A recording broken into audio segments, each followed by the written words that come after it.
Assalamualaikum warahmatullahi wabarakatuh. Yang terhormat Ibu Rina Martiana, STPMM, selaku dosen mata kuliah kewirausahaan dan teman-teman yang saya banggakan. Kami dari kelompok 2 yang beranggotakan saya sendiri, Tri Rahayu Septiawati, selanjutnya Muhammad Makmum, Wildan Hakiki, Arif, Nardi, dan Fardan. Kami dari kelompok 2 akan mempresentasikan yang berjudul pemasaran. Pendahuluan, penjualan yang efektif merupakan bagian penting bagi keberhasilan hampir semua jenis usaha. Dalam mengembangkan kemampuan sebagai seorang wirausaha, mencapai hasil terbaik tidak hanya ditentukan oleh pengetahuan tentang produk, tetapi juga pemahaman akan konsumen dan kemampuan berkomunikasi yang bisa menghasilkan penjualan. Dalam menjalankan penjualan yang sukses, maka seorang wirausaha harus memiliki kemampuan meliputi semua aspek proses penjualan, memberi saran tentang pendekatan yang benar, penataan diri, cara memahami dan menangani kebutuhan konsumen, serta mengembangkan keterampilan penting seperti presentasi dan negosiasi. Dan yang paling penting adalah proses latihan menilai diri, membantu mengevaluasi dan meningkatkan kemampuan menjual. Kepuasan terletak pada usaha, bukan pada hasil. Berusaha dengan keras adalah kemenangan yang hakiki. Mahatma Gandhi. Apa yang dapat Anda simpulkan dari gambar ini? Pada dasarnya, gambar tersebut memberikan kepada kita sebuah ilustrasi singkat mengenai marketing. Berikut penjelasan singkat yang kira-kira bisa dipetik. Posisikan Anda adalah sebuah company, perusahaan yang telah memiliki pelanggan. Pasangan Anda adalah customer yang menuntut perhatian dari Anda. Jika Anda company yang tidak mampu memuaskan customer, maka sangatlah mungkin ia berpindah hati kepada kompetitor Anda, dan itu adalah problem Anda. Selanjutnya akan dilanjutkan oleh Saudara Makmum. Assalamualaikum warahmatullahi wabarakatuh. Saya dari kelompok 2, izin memperkenalkan nama Muhammad Makmum. Di Sabtu siang yang cerah ini saya akan memaparkan materi kewirausahaan, yang mana tema materi hari ini yaitu pemasaran. Saya akan melanjutkan materi dari teman saya yang sebelumnya. Berikut materinya. Ilustrasi di atas sebenarnya mengajarkan kepada kita beberapa hal, yaitu yang pertama, ruh dari bisnis adalah kepuasan pelanggan. Hal ini sejalan dengan pendapat Kotler 2000 yang menyatakan bahwa inti dari pemasaran adalah pelanggan. Saat ini persaingan industri sangatlah ketat, di mana pesaing Anda sangatlah mungkin untuk merebut pasar yang telah Anda kuasai selama ini. Hal ini adalah masalah besar yang harus perusahaan pahami. Berdasarkan hal tersebut, pemasaran pada dasarnya telah merumuskan secara mendalam bagaimana mensinergikan kedua tujuan organisasi di atas, yaitu memuaskan pelanggan dan memenangkan persaingan bisnis.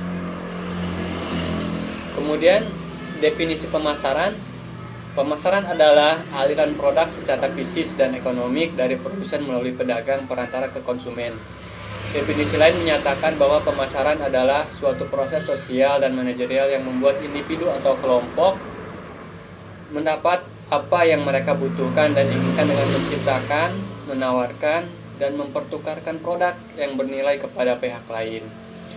Kotler 1997 mengatakan bahwa pemasaran sebagai suatu proses sosial dan manajerial di mana individu dan kelompok mendapat apa yang mereka butuhkan dan inginkan secara menciptakan, menawarkan, dan mempertukarkan produk yang bernilai di dalam pasar.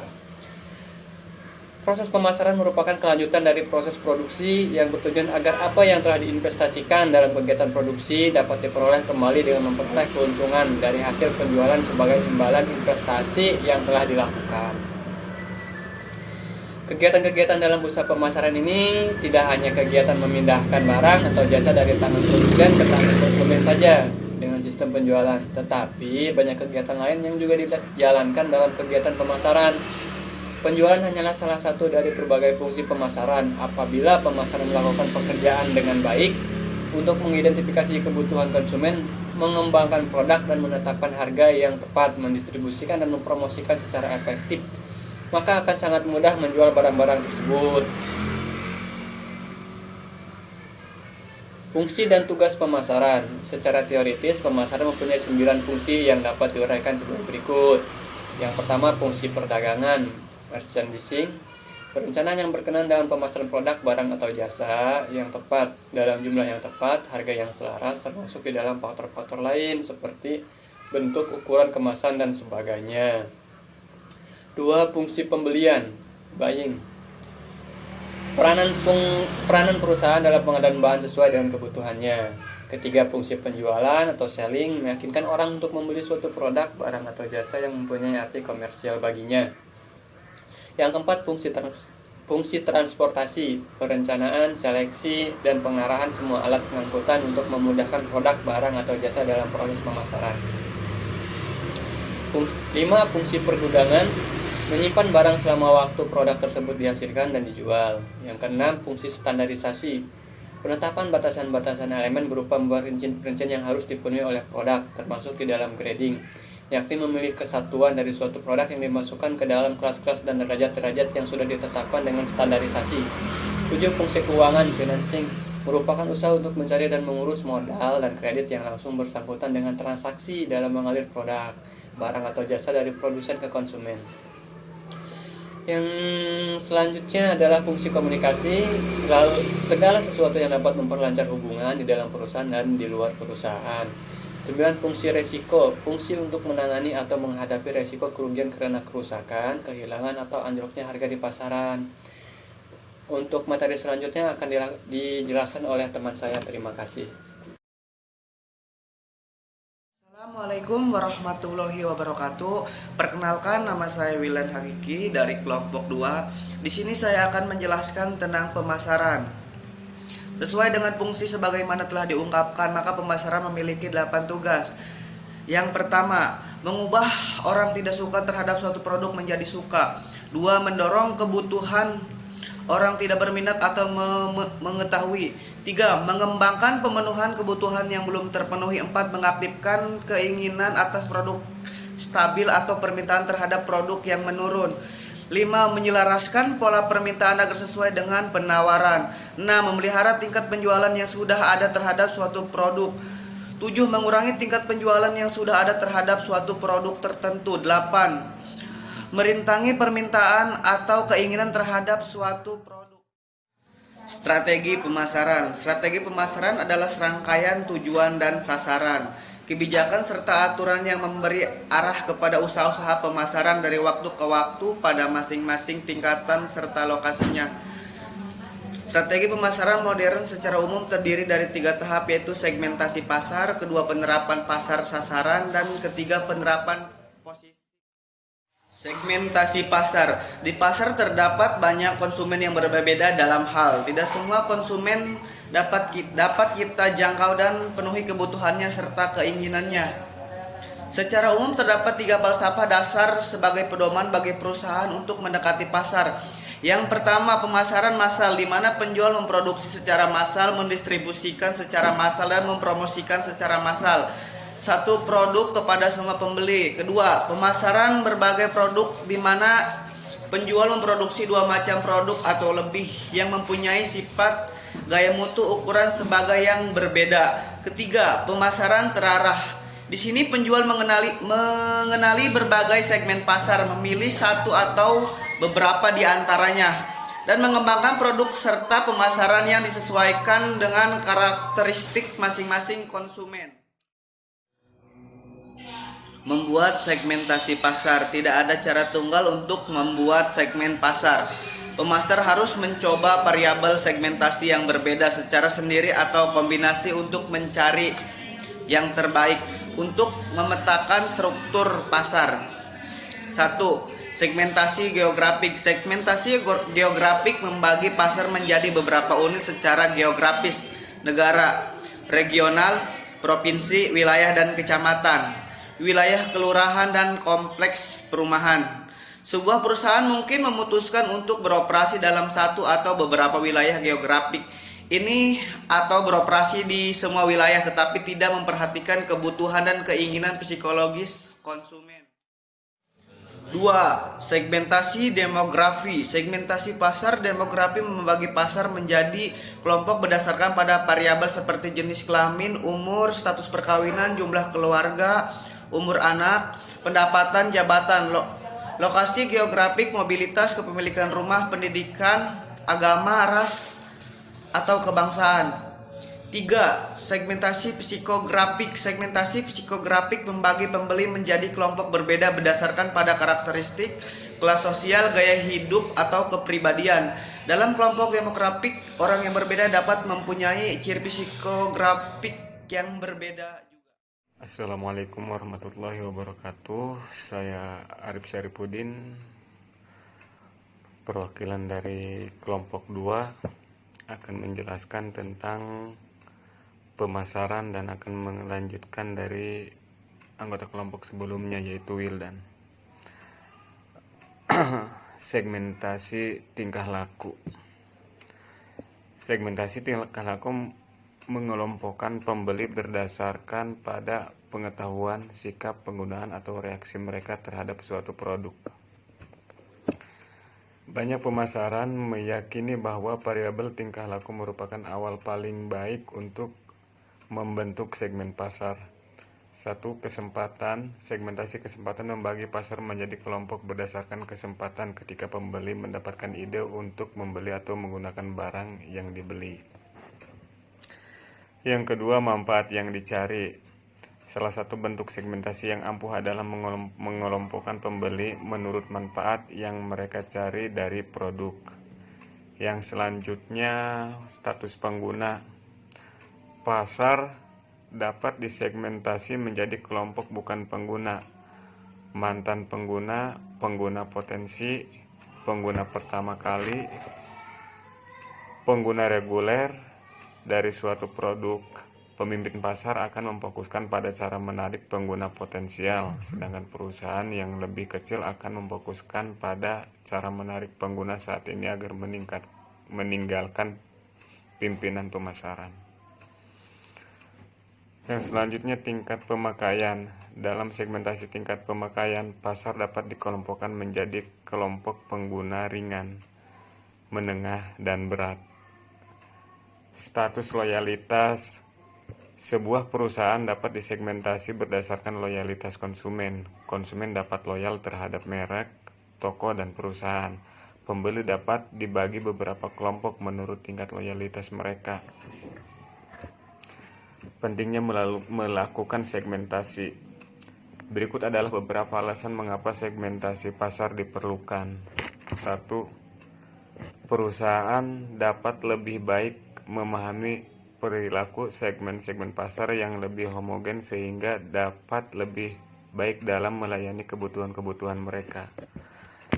2. Apabila pasar terlalu luas dan berperilaku sangat beragam, perusahaan dapat memilih satu atau beberapa segmen pasar aja.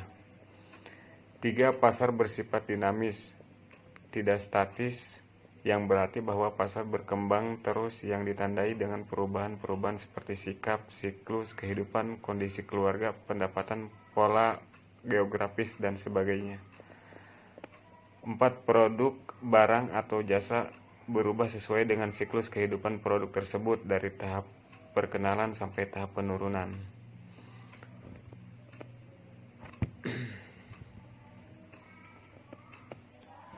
Yang selanjutnya, target pasar atau targeting. Kegiatan pemasaran akan lebih berhasil jika hanya diserahkan kepada konsumen tertentu sebagai target pasar yang dituju. Target pasar adalah kelompok konsumen yang agak homogen yang akan dijadikan sasaran pemasaran perusahaan. Target pasar perlu ditetapkan karena bermanfaat dalam 1. Mengembangkan posisi produk dan strategi bauran pemasaran. Kedua, memudahkan penyesuaian produk yang dipasarkan dan strategi bauran pemasaran yang dijalankan, atau harga yang tepat, saluran distribusi yang efektif, promosi yang dengan target pasar. 3. Membidik peluang pasar lebih luas. Hal ini penting saat memasarkan produk baru. 4. Memanfaatkan sumber daya perusahaan yang terbatas seefisien dan seefektif mungkin. 5. Mengantisipasi persaingan. Untuk selanjutnya akan dijelaskan atau dibacakan oleh anggota yang lain. Assalamualaikum warahmatullahi wabarakatuh. Sebelumnya izin memperkenalkan diri, nama saya Nardi dari kelompok 2. Di sini saya akan melanjutkan pembahasan tentang pemasaran. Target pasar yang perlu ditetapkan karena bermanfaat dalam yang pertama itu mengembangkan posisi produk dan strategi bauran pemasaran. Yang kedua, memudahkan penyesuaian produk yang dipasarkan dan strategi bauran pemasaran yang dijalankan. Yang ketiga, membidik peluang pasar lebih luas. Ini penting saat memasarkan produk baru. Yang keempat, memanfaatkan sumber daya perusahaan yang terbatas seefisien dan seefektif mungkin. Yang kelima, mengantisipasi persaingan. Selanjutnya, dengan mengidentifikasi bagian pasar yang dapat dilayani secara efektif, perusahaan akan berada pada posisi lebih baik dengan melayani konsumen tertentu dari pasar-pasar tersebut. Dalam memilih pasar yang dituju atau target pasar, perusahaan dapat memenuhi 3 alternatif strategi, yaitu yang pertama ada strategi yang tidak membeda-bedakan pasar, yang kedua strategi yang membeda-bedakan pasar, dan yang terakhir strategi yang terkonsentrasi. Apa sih itu strategi yang tidak membeda-bedakan pasar? Yaitu strategi meninjau pasar secara keseluruhan, memusatkan perhatian pada kesamaan kebutuhan konsumen, menghasilkan dan memasarkan satu macam produk, menarik semua konsumen dan memenuhi kebutuhan semua konsumen. Pasar yang dituju dan teknik pemasarannya bersifat massal, ditujukan kepada segmen terbesar yang ada dalam pasar. Yang kedua itu strategi yang membeda-bedakan pasar, yaitu melayani 2 atau lebih kelompok konsumen tertentu dengan jenis produk tertentu pula, menghasilkan dan memasarkan produk yang berbeda-beda melalui program pemasaran yang berbeda-beda untuk tiap kelompok konsumen tertentu. Mengarahkan usahanya pada keinginan konsumen, memperoleh loyalitas, kepercayaan, serta pembelian ulang dari kelompok konsumen tertentu. Sedangkan strategi yang terkonsentrasi yaitu memilih segmen pasar tertentu, memusatkan segala kegiatan pemasarannya pada satu atau lebih segmen pasar yang akan memberikan keuntungan terbesar. Mengembangkan produk yang lebih ideal dan spesifik bagi kelompok konsumen tersebut. Memperoleh kedudukan atau posisi yang kuat di dalam segmen pasar tertentu yang dipilih. Selanjutnya ada faktor-faktor yang mempengaruhi strategi target pasar. Antara lain yang pertama ada sumber-sumber perusahaan. Bila sumber daya yang dimiliki sangat terbatas, maka strategi target pasar yang tepat adalah concentrated marketing. Yang kedua ada homogenitas produk. Yang ketiga ada tahap-tahap dalam siklus kehidupan produk. Strategi yang tepat bagi produk baru adalah undifferentiated marketing. Yang keempat, homogenitas pasar. Undifferentiated marketing cocok digunakan karena pembeli punya cita rasa yang sama. jumlah pembelian yang sama, dan memiliki reaksi yang sama terhadap usaha pemasaran perusahaan. Yang kelima adalah strategi pemasaran pesaing. Bila menghadapi pesaing yang menempuh strategi sama dengan strategi perusahaan, maka perusahaan harus lebih aktif mengadakan segmentasi untuk mendapatkan keberhasilan. Selanjutnya ada diferensiasi dan positioning. Setelah mengidentifikasi segmen pasar, maka sebuah perusahaan juga harus mengidentifikasi cara-cara spesifik yang dapat mengidentifikasikan produknya dan memilih competitive positioning. Diferensiasi adalah tindakan merancang satu set perbedaan yang berarti untuk membedakan penawaran perusahaan dari penawaran pesaing. Diferensiasi dapat dilakukan melalui 5 dimensi berikut. Yang pertama ada diferensiasi produk, yaitu membedakan produk utama berdasarkan keistimewaan, kinerja, kesesuaian, daya tahan, keandalan, kemudian ada kemudahan untuk diperbaiki, gaya dan rancangan produk. Yang kedua ada diferensiasi pelayanan, yaitu membedakan pelayanan utama berdasarkan kemudahan pemesanan. Yang ketiga, diferensiasi personil, membedakan personil perusahaan berdasarkan kemampuan, kesopanan, kredibilitas, dan tindakan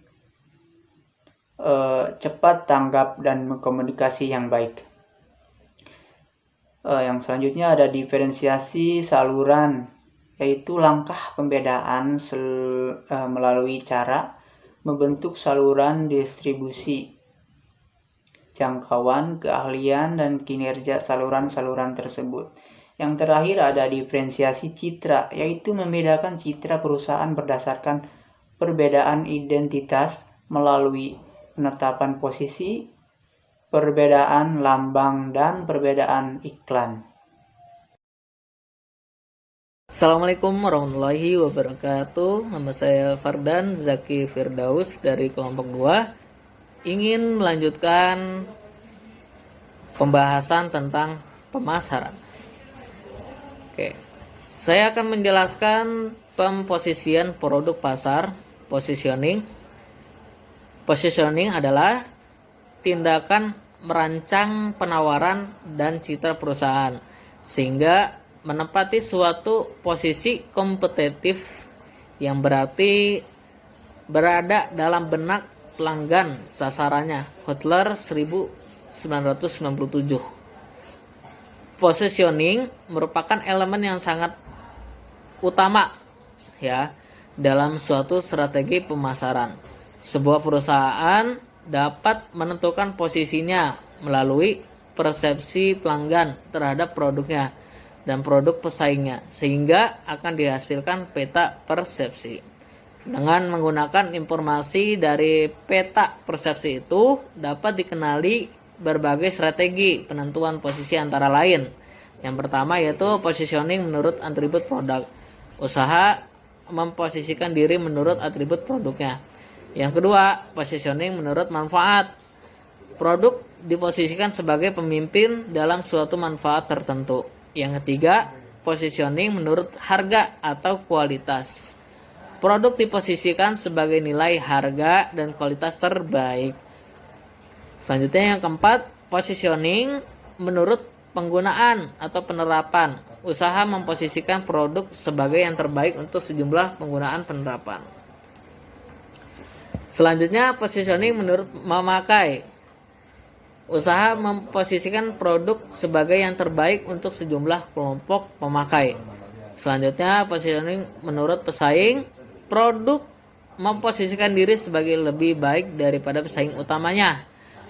Selanjutnya, produk diposisikan sebagai pemimpin dalam suatu kategori produk. Setelah kita menentukan dan memilih pasar sasaran, maka selanjutnya adalah menentukan strategi pokok untuk masuk ke dalam persaingan bisnis pasar, yaitu yang pertama memposisikan produk Anda di pasar sebagai langkah merebut pasar di pikiran konsumen, mindset. Yang kedua, strategi diferensiasi produk Anda, differentiation, sebagai langkah strategis untuk membedakan produk Anda dengan produk pesaing dalam pikiran konsumen, mindset. Yang ketiga, strategi penguatan merek, branding, dari produk Anda sebagai langkah strategis untuk menahan konsumen agar tetap loyal, setia, bangga, dan puas dengan cara memasarkan dan menjual secara eksponensial pengalaman dan emosional emosi di hati para pelanggan konsumen. Hard share. Selanjutnya, bauran pemasaran. Menurut Maulana 1992 bahwa ruang lingkup pemasaran yang luas dapat disederhanakan menjadi 4 kegiatan utama, yaitu produk, harga, tempat, dan promosi. Kegiatan utama yang dimaksud adalah merupakan bidang keputusan yang penting yang diistilahkan oleh Kotler 1997 sebagai bauran pemasaran marketing mix, yang didefinisikan sebagai perangkat alat pemasaran yang digunakan oleh perusahaan untuk mencapai tujuan dalam pemasaran. Nah, di dalam bauran pemasaran yang pertama yaitu produk ya. Produk merupakan sekumpulan atribut yang nampak maupun yang tidak nampak, mencakup warna, bentuk, aroma, kemasan, dan sebagainya, seperti rasa ya, yang diterima oleh konsumen dan dapat memenuhi kebutuhannya. Nah, strategi produk dalam bauran pemasaran merupakan unsur yang paling penting karena dapat mempengaruhi strategi pemasaran lainnya. Setelah itu yang kedua yaitu price, harga. Harga menurut Kotler 1997 adalah sejumlah uang yang harus dibayarkan oleh konsumen untuk mendapatkan suatu barang, atau dengan kata lain bahwa jumlah nilai yang ditukarkan oleh konsumen dengan manfaat atas menggunakan produk perusahaan. Yang ketiga yaitu place, tempat distribusi. Suatu komoditi dapat dikatakan sebagai sebuah produk apabila berada pada tempat saat dibutuhkan oleh konsumen. Olehnya itu, disinilah letak fungsi perusahaan untuk melakukan distribusi terhadap produk yang dihasilkannya, agar produk tersebut menjadi wujud yang sebenarnya. Kegiatan distribusi merupakan kegiatan penyampaian produk agar sampai ke tangan konsumen pada waktu yang tepat. Selanjutnya yaitu promosi. Ketatnya persaingan dalam merebut pangsa pasar, maka promosi dapat dijadikan sebagai salah satu peralatan manajemen yang berguna untuk menjalin komunikasi maksudnya kepada konsumen dengan maksud mempengaruhi dan mendorong konsumen untuk membeli produk yang ditawarkan oleh perusahaan. Kegiatan promosi dapat dilakukan dengan cara langsung bertatap muka dengan calon konsumen, atau sering dikenal dengan istilah personal selling, ataupun melalui media cetak atau elektronik. Cukup sekian dari kelompok kami, kelompok 2. Semoga apa yang kami jelaskan semoga bermanfaat. Jika ada kesalahan kata atau kalimat, mohon dimaafkan. Syukran kasiron. Terima kasih. Assalamualaikum warahmatullahi wabarakatuh.